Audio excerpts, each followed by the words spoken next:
Foreign सारी को पहचानो। I am secular. देखिए रमजान में भी मेरा देखिए पट्टा आप देखिए। मैंने कहा कि डीजे के साइड इफेक्ट, डीजे बजाओ, कौन मना किया डीजे बजाने। मैंने कहा है बाबूलाल मरांडी जी को आइए ईद में और हमें ले चलिए रामनवमी में। हमारी पार्टी, हम लोग बिल्कुल अलग हैं। इनकी सोच समाज को तोड़ने वाली है और हमारी सोच समाज को जोड़ने वाली है। और मैंने कहा है, पहले भी कहा, कुछ मीडिया ने मेरे खिलाफ में ऐसा चला दिया कि मंत्री जी डीजे के खिलाफ हैं।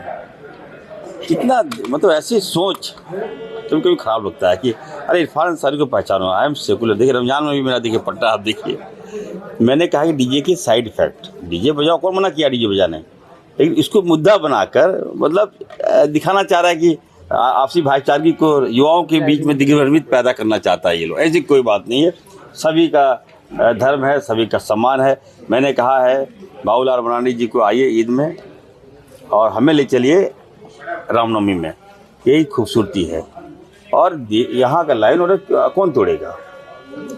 सरकार हमारी है, हम लोग टूटने नहीं देंगे।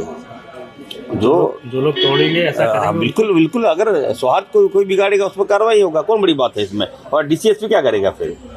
आपस में मिलाइए। मैंने कहा कि सबको बुलाइए रमजान में, सबको बुलाइए ईद में, खिलाइए, सोइए खिलाइए, और रामनवमी में हमको बुलाइए। मैं तो जा ही रहा हूँ। और मैं बाबूलाल जी को मैंने कहा कि हमको आप ले चलिए।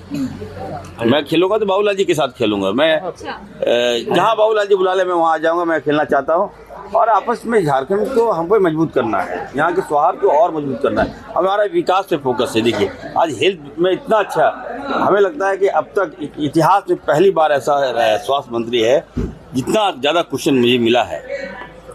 155 से भी अधिक क्वेश्चन लगता है आए हैं और आप सोच सकते हैं कि लोगों को कितना विश्वास है।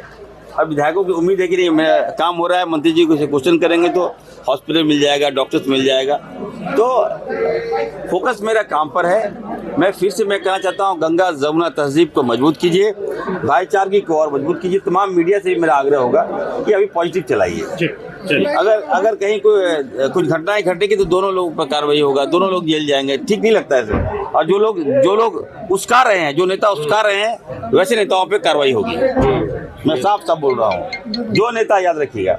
और आज मैं सदन में कहना चाहता हूँ, सदन में अध्यक्ष महोदय से मेरा आग्रह होगा कि नए विधायक आए हैं, उनको संसदीय प्रणाली की थोड़ा सा जानकारी कम है, तो एक ट्रेनिंग होना चाहिए। एक ट्रेनिंग लगाया जाए, शिविर लगाकर उनको बताया जाए कि विधायक की नियमावली क्या है, विधायक की गरिमा क्या है, किस मुद्दे पे उठना है, कहाँ पे बैठना है, कहाँ पे अपनी बात को रखना है। ये गैप लग रहा है। इसका भाव बीजेपी में दिख रहा है क्या ये सब में?